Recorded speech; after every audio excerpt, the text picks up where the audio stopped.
بسم اللہ الرحمن الرحیم۔ آج ہم سیکھیں گے میم کو اور میم کی مختلف اشکال، جو کہ شروع میں کیسے آئے گی، درمیان میں کیسے آئے گی اور اینڈ پہ کیسے آئے گی۔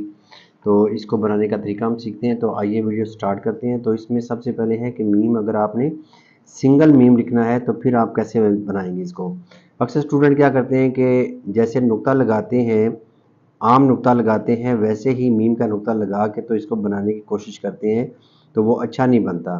آپ دیکھیں کہ میم کو ذرا آپ نے سیدھا رکھ کے قد کو، اور اس رخ پہ آپ نے میم کا جو نقطہ ہے وہ لگانا ہوتا ہے، اور تھوڑی سی اس میں ایسے کرو کر دیں گے، ٹھیک ہے، اوپر سے تھوڑی سی گلائی کر کے۔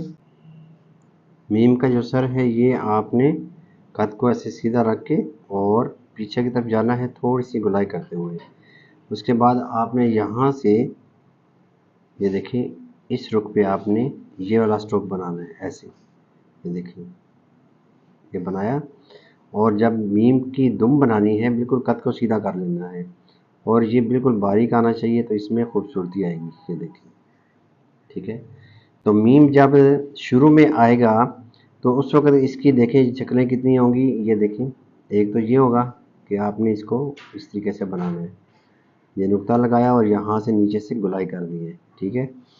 اس کے بعد آپ نے چاہے کوئی بھی حرف بنانا ہے تو آپ اس کے ساتھ وہ والا حرف جوڑ سکتے ہیں، لیکن اگر آپ الف کے ساتھ لکھتے ہیں میم کو تو آپ یہ والی شکل بھی بنا سکتے ہیں اس طریقے سے، ٹھیک ہے۔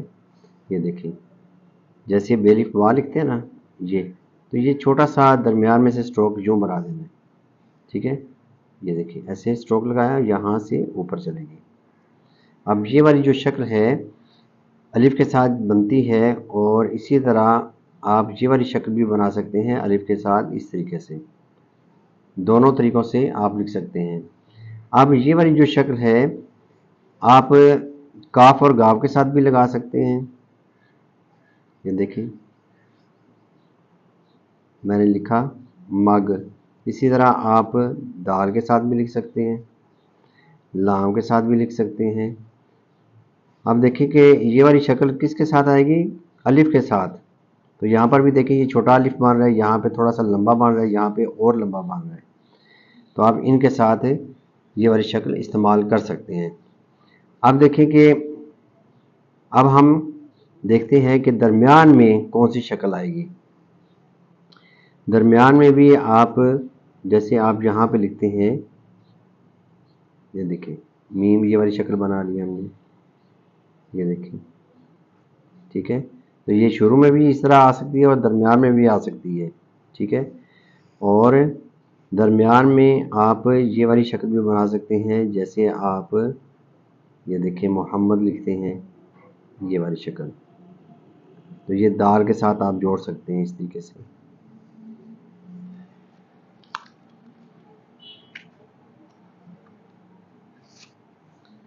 اب دیکھیں کہ اگر محمد کو ہم اس طریقے سے لکھتے ہیں، یہاں سے کشش والی ہے کو بناتے ہیں، تو یہاں سے آپ میم اس طرح بھی بنا سکتے ہیں، یہ درمیان میں میم اس طرح کی بھی آتی ہے۔ تو درمیان میں میم کتنی ہوگی، 1 2 3۔ اب شروع میں آپ میم اس طرح والی کہاں پہ بنائیں گے، جیم کی فیملی کے ساتھ، جیم چے ہے خے وغیرہ کے ساتھ، ٹھیک ہے۔ تو میم کا سر اوپر بنے گا۔ اسی طرح اگر آپ چھوٹی یاء کے ساتھ آپ میم کو لکھتے ہیں تو میم کا سر اوپر آئے گا، بڑی یاء کے ساتھ بھی میم کا سر اوپر آئے گا، ٹھیک ہے۔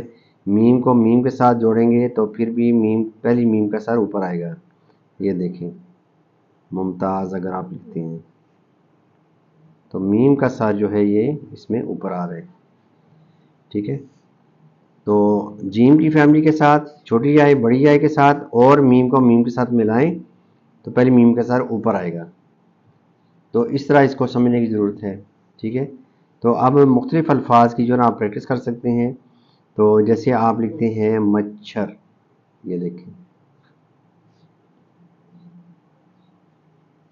یہ دیکھیں ہم نے مچھر لکھا، تو جیم کی فیملی کے ساتھ میں نے میم کا سر اوپر بنا دیے، ٹھیک ہو گیا۔ تو اسی طریقے سے ہم لکھتے ہیں مہربانی اگر لکھیں تو ہے کے ساتھ بھی میم کا سر اوپر آئے گا، مہربانی، ٹھیک ہے، یہ درمیان میں جو ہی آتی ہے مہر بانی۔ تو آپ نے کیا کرنا ہے کہ میم استعمال ہونے والے الفاظ کے جس میں میم استعمال ہوتی ہے، درمیان میں ہو جائے، چاہے شروع میں ہو جائے، اینڈ پہ ہو جائے، ٹھیک ہے، یا سنگل ہو جائے، تو اس کے الفاظ کی جو نا آپ نے پریکٹس کرنی ہے۔